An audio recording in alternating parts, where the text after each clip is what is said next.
Jangan lupa subscribe YouTube channel Metro TV News dan jangan lupa nyalakan notifikasinya.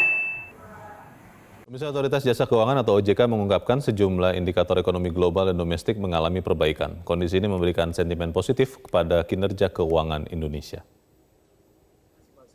Silakan Pak Husin, sekalian aja Pak Husin.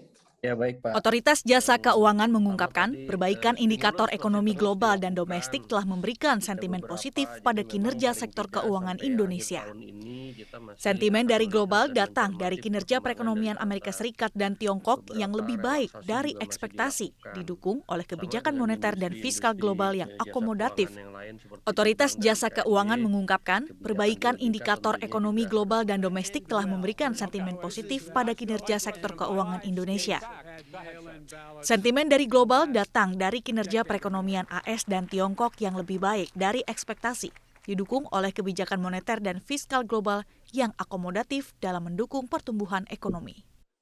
Ketua Dewan Komisioner OJK, Wimbo Santoso mengatakan, Indonesia tetap harus mewaspadai meningkatnya risiko politik menjelang pemilihan Presiden AS dan meningkatnya risiko no deal Brexit.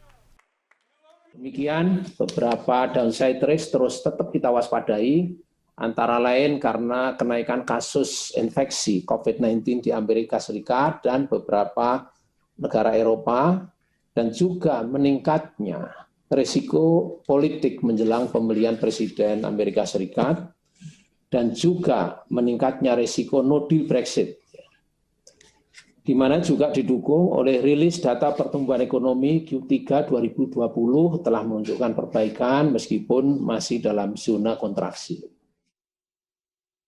Sementara sentimen dari domestik datang dari sektor rumah tangga dan dunia usaha yang masih sangat berhati-hati dalam beraktivitas seiring masih tingginya laju COVID-19. Secara umum, rilis data perekonomian mengalami perbaikan, antara lain neraca perdagangan yang terus surplus selama 5 bulan terakhir dan belanja APBN yang terakselerasi. Selain itu, pasar juga menyambut positif Omnibus Law Cipta Kerja dan pemberlakuan kembali PSBB transisi di Jakarta. Perbaikan beberapa indikator perekonomian baik global maupun domestik tersebut memberikan sentimen positif terhadap kinerja pasar keuangan, yang dimana kami simpulkan masih terjaga.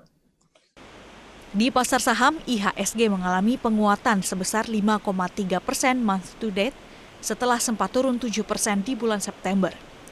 Menurut Wimbo, terjadi peningkatan peran investor domestik di tengah tekanan arus dana keluar.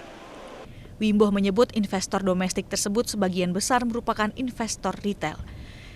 Sementara itu, pasar SBN mengalami penguatan dengan rata-rata yield seluruh tenor turun sebesar 13,8 basis poin. Walaupun investor non-residen tercatat net sale sebesar 22,7 triliun rupiah. Dari Jakarta, Tim Liputan Metro TV.